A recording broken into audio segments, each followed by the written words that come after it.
Welcome to On the Brink, a fresh lens to take you and your business to new heights. Hi, I'm Andi Simon. I'm your host. And as you know, what we love to do is bring you people that are going to help you get off the brink and soar.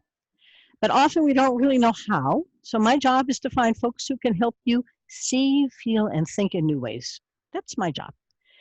You come to me from all across the globe to find new ways to do things that are really troubling you. And in today's fast changing world, the office itself has become quite an interesting place, remote, with all kinds of new relationships emerging. You know, as a cultural anthropologist, the culture of a remote workplace is emerging, and humans are making it up, which isn't so terrible. But sometimes we need a hand. So I bring you today Nancy Halpern. Let me tell you a little bit about Nancy. I met her through Peter Winnick's wonderful program on thought leadership leverage, and it's been truly a delight to get to know her. A little bit about her. She's a nationally recognized leadership consultant and a pioneer, truly a pioneer in the field of talent development who diagnoses political dysfunction in organizations. And so many of our clients come to us with dysfunctional, toxic cultures, or they come to us to help them change the culture, but they're not quite sure what it is. They just don't like it, but they're not quite sure what they will like. It's a very complicated human problem. Culture is the essence of who we are. And so political dysfunction is something that people often create, not knowing why or how to resolve it and create a different one. She leveraged thought leadership and intellectual capital from over 20 years of client engagements. She helps companies find solutions to the most intractable of problems, office politics. And you're shaking your head, I know. She assesses organizations. She has a proprietary model for political IQ that we'll talk about.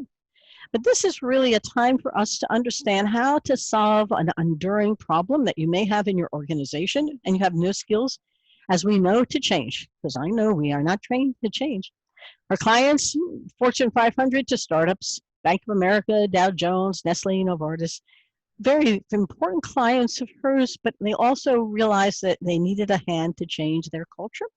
She's been quoted in the Wall Street Journal, the New York Times, Fortune. So I'm really honored and appreciative that she's taken time to share with us today. Nancy, thanks for joining us. Oh, Angie, thanks so much for having me here. I'm really thrilled to be here. Well, and it's fun to do it both as an audio and a video. So those of you who are listening can then look at it, and those who are looking at it can listen to it. So the technology today makes it all very exciting and easy. I usually ask our interviewees to do a better job than I've done introducing themselves. Your story is a rich one, full of stuff that takes us on a journey to where we are now and to the political IQ that can really help people assess where they are and figure out where they're going. So tell us about Nancy. Who are you, where you've been, and how you've journeyed here? Well, I think I have to admit that I've had 3 careers. So I very much have always believed in intellectual curiosity and following my nose. And I get bored easily, so I should just say that right up front, because it is sort of an explanation for how I got here. The first inkling I had that I really cared about corporate politics was in business school during managerial accounting. And it was such a personal sort of Kodachrome moment, meaning it's instilled and baked into my visual memory of myself. Wow. That I know where I was sitting in the classroom and in the room where it happened. And so Professor Antle was talking about how you allocate cost to determine what's profit center versus what's cost center and how much of cost of different areas you get. And I'm sitting there, Andy, and I'm thinking, wow, if I really wanted to screw someone over, I could so make a mathematical case for doing that. And then, of course, I thought, Nancy, stop it. Pay attention. Right? And that idea stayed in the back, underground, for about 30 years. Uh-huh. And then over my career, through various twists and turns, I ended up being interviewed by Sue Schallenbarger, who wrote the work-life column in the Wall Street Journal about being on thin ice. Like, how do you know at work when you're on thin ice? Because the thing with thin ice is you don't know it till typically you fall through it, by which time you're flailing around in icy water, too late. And I realized that the times I had been on thin ice at work were because I didn't read the tea leaves of what was happening. I didn't understand where the real power lied, and the limits of mind. And that made me think of all my clients and the teams I had worked with in these years doing leadership development work, and how 9 times, maybe 9.5 out of 10, great talent would stall and plateau or leave because of the muck of the organization or because of the manager, right? There's famous Gallup research about a very high percentage of people who leave their jobs leave them because of their direct manager. And I would see teams miss the deliverables on a roadmap because they couldn't get what they, you're smiling so broadly, so I know everything I'm saying is like, yeah, seen that. But, you know, IT didn't think what product wanted was a priority, so low down in the queue, and product would yell at IT, and IT wouldn't answer, and or other classic team battles. And it struck me that the common thread that ran through all of this was a much better, and I can happy to talk about what I mean by better, definition of politics. That, if I ask people, I did this recently on a webinar. I had about 50, 60 executives. And I asked, and we took a poll. I said, have you ever worked for an organization that wasn't political? And 96% of people, those executives said, nope, I've never worked for an organization that wasn't political. And I think most of us nod our heads would probably answer the same way. So it became, I like intractable, sticky, difficult, complex, knotted up problems. And I thought, well, what can I do about this one? And so that's sort of how I got here. Well, now that you got here, I'm my head is going to the anthropology of people. People are herd animals. We work in groups. We live in groups. And political anthropology is about the power struggles within those groups. Because to your point, the question, as I'm listening to you, if 96% of these folks have never had a non-toxic, a productive, positive organization, although I can tell you some who have, how do we begin to get them to realize the complexity of human interaction so that the silos begin to work together instead of at odds with each other? I mean, I did work down at GCC, a cement company in Mexico, and their culture were all siloed. Nobody would stay and work there because it was such a toxic culture. It was all hierarchical, and everybody was certain that this was the right way to do it. So you've come up with not only the experiences that led here, but a process for helping companies fix that, assess it. Give us a sense of how, in your own aha moment, you said, I got to do something about this different than just say, yes, you're right. People in groups don't work well together. Okay, now what do we do? Well, I think there's a difference, though, to be drawn between dysfunctional politics that create a toxic culture, right? And politics as a standing on the shoulders of emotional intelligence. Oh, good question. Right? So, the brilliance, I think, of emotional intelligence was that they combined the words emotional and the words intelligence. Yeah, the heart and the brain. Correct, which typically were thought of as very separate things, right? But they're not. But the brilliance in that was as soon as they put the word intelligence, they got every corporate mail all about it, right? And versus instead of saying, oh, you're so emotional, it became, oh, you're very emotionally intelligent, right? So that was brilliant from a branding point of view. I'm not saying intentional, but it was brilliant.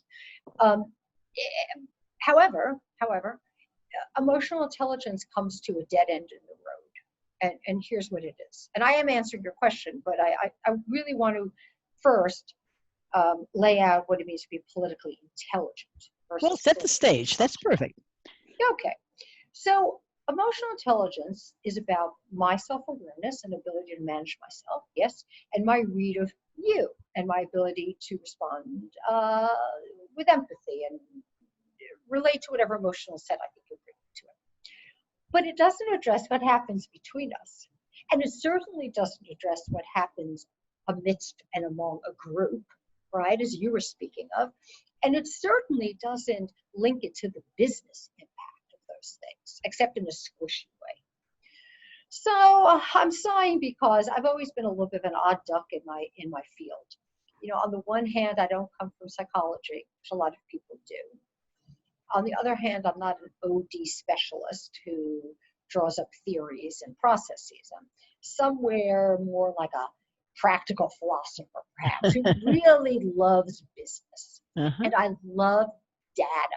I'm sort of an internal geek, right? And I thought, well, what if we could actually measure politics, organizational politics, and say, it's the elephant in the room. No one's talking about it, but we all know it's here. So what does it really look like? What are we really talking about? And from that, my team and I created a model of 4 dimensions and about 27 observable behaviors, put it on a Likert scale, and we can sort that data by gender, generation, geography, function, to show where the disconnects are, and then link them to the business objectives and the failures of the organization. So that's the first step, is looking, picking up the hood of the car. I'm not very mechanical, but I think this metaphor holds. And sort of doing an assessment of how is this machine running? Yes. And that's where we begin.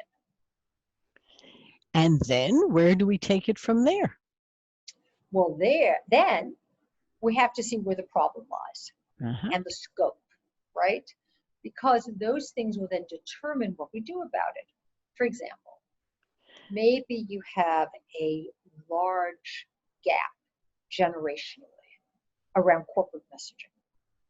Like your Gen X is totally with the company's mission and flag. And millennials don't trust or believe any of it. Well, you have a problem, right? And then it's about taking a look at all the corporate communications. What are the vehicles? What is the language? What do they respond to? And how do you close that gap so that it doesn't mean you're losing talent in millennials because there's no trust existing, right? So we really try to narrow down the problem to craft a solution that addresses that problem, not to alleviate politics, but to ensure that you have an environment where people compete in service to the business, not in service to themselves. Yes. Maybe the solution is an offsite with that leadership team, because stuff does cascade down. If your own leadership team is siloed, as you say, Andi, or has cliques or information hoards, they hoard information hoarders, I suppose. That's the behavior they model for their organization, right? So you really need an offsite with the assessment results by you to talk about how this impacts the business and what needs to be done differently. Or perhaps it's a video learning series because you want to bake this into your competency model as a new leadership capability. Well, there are trainable behaviors. There are actually 27 of them. And the assessment will show you which of those behaviors are the weakest. So even the assessment itself provides a roadmap of where we go next. Now, it's interesting listening to you because we are anthropologists who specialize in helping organizations change. In my head, as I'm listening to you, I know how difficult it is for behavior modification of an individual or an interaction. People don't see what they're doing. They really don't understand. I often use the metaphor, they're performing on a play. They're really on stage. Life is really a stage. And they know Macbeth really well. And they play those roles perfectly. But we're going to play Hamlet tomorrow. And the things that were really good yesterday won't be any good tomorrow. So how do we skill ourselves or rehearse or begin to have role play? How do we really begin to change the way we interact? And who's going to be our coach and director? And who's going to be our mentor? And who's going to slap our wrists when we play badly? Because that's a hard role to play. You don't see it till after it's happening and people go back to habits. And the world that you're analyzing is so habit driven that they're not even aware of what they're doing. This is just the role that they've learned. And I use the metaphor that softens the idea that I'm a bad person and I'm not doing good things. Instead, well, that's the role you've been playing. Tomorrow it's got to change. Tell me, is there a methodology you use in particular? Because this is all about a little bit about culture and a lot about behavior modification and a lot about keep pushing forward because the tendency is to go backwards. Ideas would be great. Well, of course, as a consultant, I'll fall back on every consultant's safety net answer, which is it depends. Of course. So, of course. But to roll a little bit, and I think you and I could play with this question and answer, the answers to the specific question with great fun. Some of it, in my experience, actually depends on the industry. And I never used to believe that before. You know, I thought, oh, people are populating. There are great people everywhere. The industry is really not a defining characteristic. But I now believe that's not true. And so specifically, if you are an insurance company, you tend to be risk averse. Mm-hmm. You tend to be fairly conservative in organizational design. And you tend to have a very protective posture and a somewhat of an internal looking posture. And industries have personalities as well because they draw certain kinds of people who then have behaviors to match success in that industry. Yes, they do. Yes, they do. So that, I believe, is a much different kind of challenge if an organization wants to change. Yes. And then, you know, change how. And change in and of itself is actually not that fabulous. What you really want is progress. Yes. However, go to a biotech culture. I've done work in both fields, so I feel I can maybe sit on a little bit of knowledge here. Biotech cultures have to take risks and investments to hopefully have something in the pipeline that will pay off. They don't know what's going to happen, but they're willing to gamble. They're gamblers by nature, and they're scientists by nature. They're not actuaries, right? There's always sort of a function, I think, that dominates within a company and an industry, right? It's definitely actuaries in insurance because they're the people who will determine how much money is made in that company. And it's scientists in biotech because they'll determine how much money they make. So I hope this isn't too long-winded or rambling a reply to you because I know that you'd love some practical tips. But I think there's a risk assessment piece in that culture that, you know, I'm a fairly methodical thinker. So I would want to know what's the history here in this company? How ossified or vibrant is this culture? What are the change initiatives have you tried before? What are the problems that you're observing in the workplace? Do you also, because I couldn't agree more, I mean, my book has 7 case studies, they're all different industries, and yet they had the same problem, they all stalled or got stuck, but they all saw the world very differently. The pharmaceutical company saw it very differently than the higher ed company, very differently than the hospital or the plumbing and the innovator. I mean, it's and birds of a feather flock together. So they end up, and then there's a top-down, depends on whether it's a family firm or not. You have all kinds of interesting, it's human culture, it's complex. And I love your model because I use one to assess culture. I love the way you're trying to get something beyond the I think or I feel, because the emotional intelligence part wants both of them. But it's an interesting time to think about how do we assess where we are and then see where we're going. We work closely with the folks themselves to begin to discover, articulate the story for the future. Do you use a methodology like that? Because unless their brain can see it, you know, I say my job is to help you see, feel, and think in new ways. If they don't see it, it doesn't exist. They don't know what I'm talking about. But if they see it, it's an aha moment. Go, whoosh, I don't have to work so hard. Is there visualization? And at the retreats, do they tell stories? Are there methodologies that are similar? No, actually. And I'm heavily influenced, of course, by my experience, which is I actually am a little anti-storytelling. Which, and the reason comes from doing hours and hours and hours and hours and hours and hours and hours and hours of 360 interviews Oh, for yes. leaders. Mm-hmm. And so what I would say to people was, and this is only comes from after all those hours, I don't want an example, actually, of what you're talking about.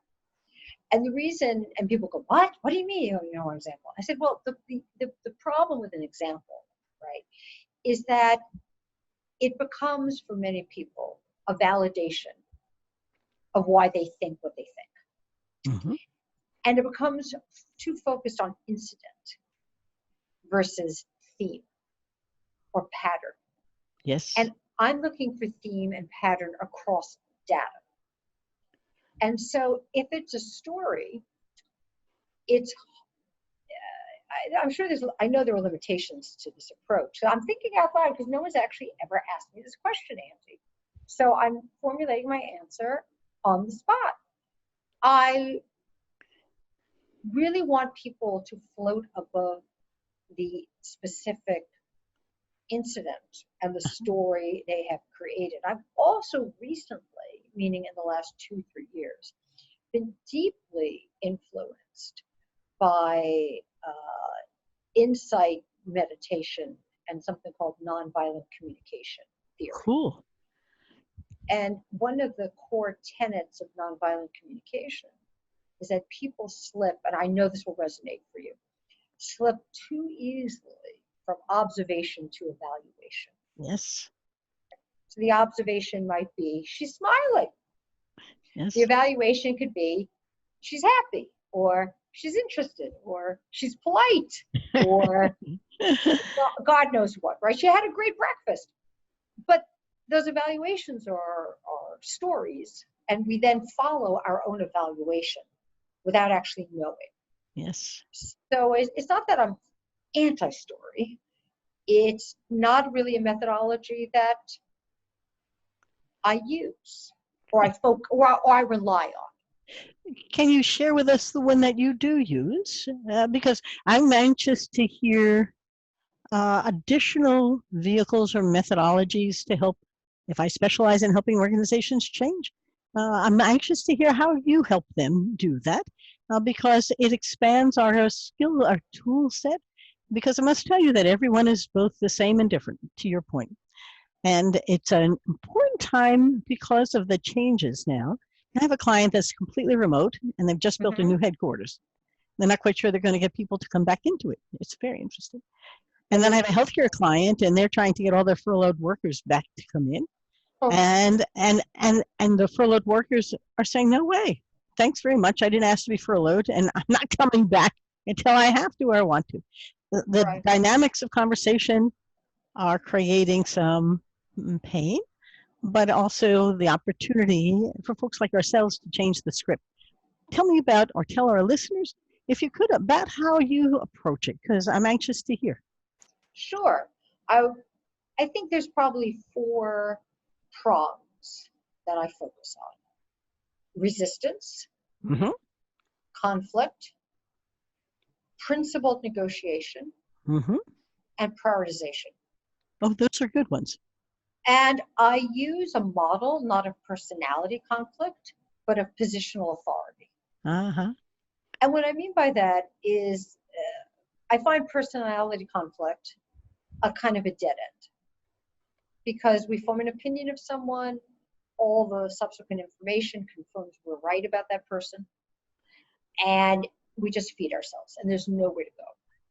So if you can take some of the emotion out of it, people can actually apply, business leaders, apply their very sharp analytical brains to human behavior because they've turned it into a business problem, not a personality conflict. I love that. So to my clients, yay. So, well, I think it just, I think it really alleviates them of something, and it gives them a way to play to what they're currently typically strong at without tripping themselves up. So For example, resistance, right? Many people, when someone resists them, especially in a hierarchy, there's an instinct, if you're not patient or under a tight deadline, to just tell them to do it, or to keep trying to convince them to do it. And finally, you just wear them down. But you've never eliminated the resistance. And resistance will bite you in the butt, because if you think it went away this time, it's only going to come back. And I don't think most leaders or teams have a healthy enough or deep enough curiosity about resistance. Because if somebody at work is that resistant, there's typically a good reason. They're telling you something. That's right. Can you hear it? Probably not. Yep. Because you probably haven't pulled away and said to yourself, what if I accept something as contradictorily true? Yes. What if I started at the point that they're right? Not that I'm wrong, but that they're also right. So if they're also right, what problems would I have? And ask them, because when you can work through their resistance, you will get buy-in. Yes. And you focus at the beginning of a process, a problem, right? Because a fish rots from the head. Something, if it's going to go wrong later, something happened. What is it, upstream? Yes. I'm not very good with rivers, but I think it's upstream, right? So resistance is something. And so we use a technique called humble inquiry, based on the work of Edgar Schein, in formulating really smart, curious questions, not questions of validation, questions of curiosity. Yeah. The other thing I would reference as a technique that I've used successfully is a different way to examine conflict. So I had an experience with a team where, let's say, there was a head of product and their head of sales. Product had a brand new product that they needed sales to go out and bang the drum about, or the product would not be successful. Sales needed to meet their numbers. That's all they care about. That's all sales ever cares about, right? So why should they devote time and energy to a new untested product and take time away from their known things that will sell, right? They're both right. They are both absolutely right. So there's a lack of a common goal here. Their goals are in conflict. They're not in conflict. The goals are in conflict. Yeah. The incentive systems are in conflict. So the technique we used was, I asked the head of product, tell me what really annoys the head of sales about you. How do you get in his way and prevent him from doing his job successfully? Yeah. And she had to do it in front of him. and then we flipped it. And what was surprising to me was how accurate they were. So it's not that they lacked self-awareness about the other person, right? It's they didn't know how to resolve conflicting agendas when the organization was rewarding conflicting agendas. In some ways, they were innocent bystanders to a system that had created a conflict that wasn't personal but professional. Correct. So whoever had been in that function would have had the same issue. So Yep. It wasn't that Bob and Jane don't get along. That was irrelevant. Yet Nope. That's how it was always talked about. You need to make Bob and Jane work better together. You need to get them to stop arguing. You need them to align around a common goal. But They're that's moving in separate directions to different goals. It's difficult, if not impossible. Right. So they needed to create a new thing about how, and then the third, well, it's actually the fourth, but prioritization as well as principled negotiation. Okay, so Bob, you get one thing from Susan, that's it. What's it going to be? Right? And vice versa. And how are you going to create a mechanism to keep each other honest in that agreement? So I think I try to approach it as a more operational set. Well, I was with you to your last statement because you're actually approaching it, and I agree with you in a more operational way, but actually you're distancing the person from this and looking at the process in a healthy fashion so that they can see that they're not the problem. They're not bad people. They are trying to pursue goals that have been agreed upon that have no alignment for the two of them, and that the system itself needs to stop being the creator of this antagonism and the politics, because I have this Andy Kramer, one of the chapters in my book, has a great book Mm. out. It's not you, it's the workplace. Mm. And it is about gender bias in the workplace, but in Oh, fact it's not about you, it's about the workplace. And what you're describing is a workplace that's created the political challenges that people are trying to live through, because if they're going to work there, they have to fulfill their goals. And if sales wins and I don't, that doesn't do me any good. And I'm not right. personalizing it, the business won't do well. So it's a very interesting model you've emerged with. I think it's terrific.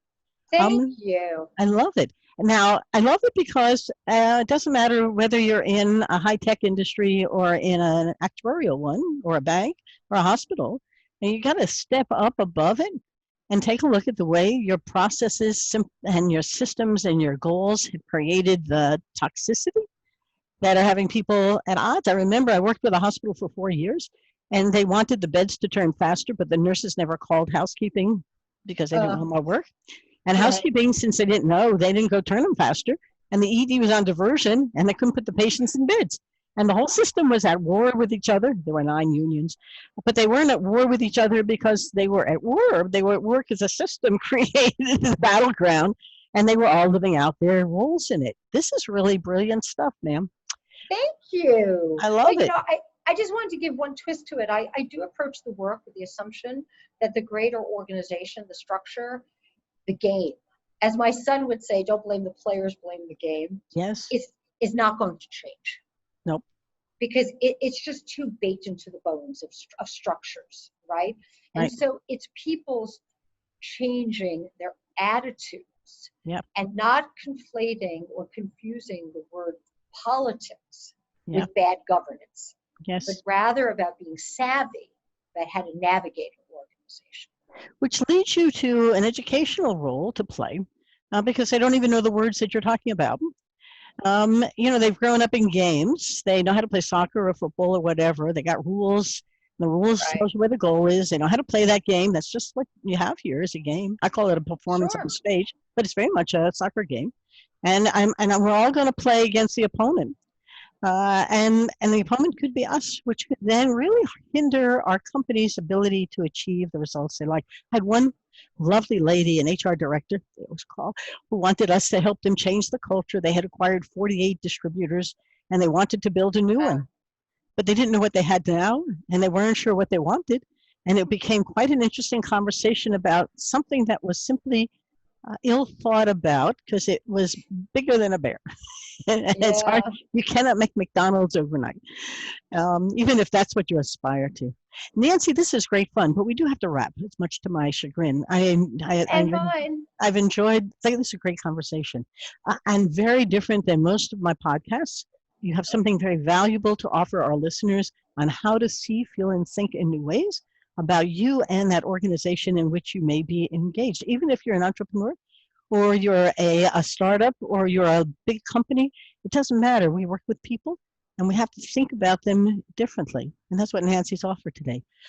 Nancy, a couple of things you'd like to wrap with that you don't want them to forget. Absolutely. Thank you. And I just have to also give my thanks to you, Andy, because I think that what you bring in blending anthropology with corporate culture is so brilliant and insightful and immediately applicable. You stimulate me by And being then around you. So I'm we will very grateful. continue to do this some more. Hopefully, our listeners get excited as much as we do, because I hope so. it's who we are and what we hope to help others do better, which is live better together, right? That's right. Well, first, I'd say politics are inescapable, but that doesn't mean that they're necessarily evil. Yes. The second thing is you can learn how to be politically adept while maintaining your integrity. It does not involve selling your soul to the devil. And the third is actually, I think, that something that you just referenced, that this way of thinking and these tools and behaviors are immediately useful for anyone or any team that seems to be struggling with accountability and a lack of empowerment. Yes. Now, in this world of remote work, any wisdom for the leaders? Because I have a bunch of them as clients, and I'm fascinated by creative, successful CEOs feeling incompetent and fearing failure because they don't really know what they don't know. Any thoughts? Yes, for those leaders, I would start doing some reading in psychological safety, Yes. because I was just interviewing a leader, and she said she was always concerned that people were not telling her everything because they didn't want to annoy her, bother her, upset her. They weren't sure it was important. Your people protect you much more than you may know. And Yes. you have to have that kind of safe human relationship, especially now remotely, in I agree. order to be sure you know what's going I loved a great story about a fellow. I can't remember the name of his company. It's almost irrelevant. But he tried to overmanage when we first went into remote work. on. And I have a client who's completely remote and another that's half remote. But he tried to overmanage, over-communicate, over-talk. He tried to do everything too much. And finally, his folks had stopped. And then with much more quiet, just give them good direction, they all finished ahead of time. They got the projects done. They knew exactly how to get it done. And he was in shock that he had really great, talented people, and left on their own devices, they can really get the job done. A little like trusting a gig economy at a time when you think you have employees. It's all new, and he doesn't know how to handle it. He was a Yeah. problem, not the leader they expected. They had to teach him how to lead and let them be not followers but performers. This was a stage where they were all playing their roles really well, and all he had to do was applaud and direct. And that's a very different role for him, not command and control. Nancy, Yeah. if they want to reach you, where should they reach you? I'm on LinkedIn. You can also go to my website, getpoliticaliq.com, and I'm happy to include you on my newsletter, or feel free to email me at nancy@nancyhalpern.com. So I've had Nancy Halpern with us today talking about political IQ, but also about the changing nature of the workplace and how to change yours. And it's been actually a great pleasure. So let me wrap for our listeners. Thanks for joining us. Remember, I love your emails at info@andysimon.com. That's ANDI Simon.com. And info@simonassociates.net. My book, On the Brink, A Fresh Lens to Take Your Business to New Heights, is at Amazon and does extremely well, helping people see through a fresh lens. My new book, Rethink, Smashing the Myths of Women in Business, comes out in January, but you can buy it now as a pre-order. Just do Rethink, Andy Simon at Amazon, and go have a good time. It'll be coming out just to help you see things through a fresh lens. My job. I hope you stay healthy and well and stay happy. It's a great time. Thanks.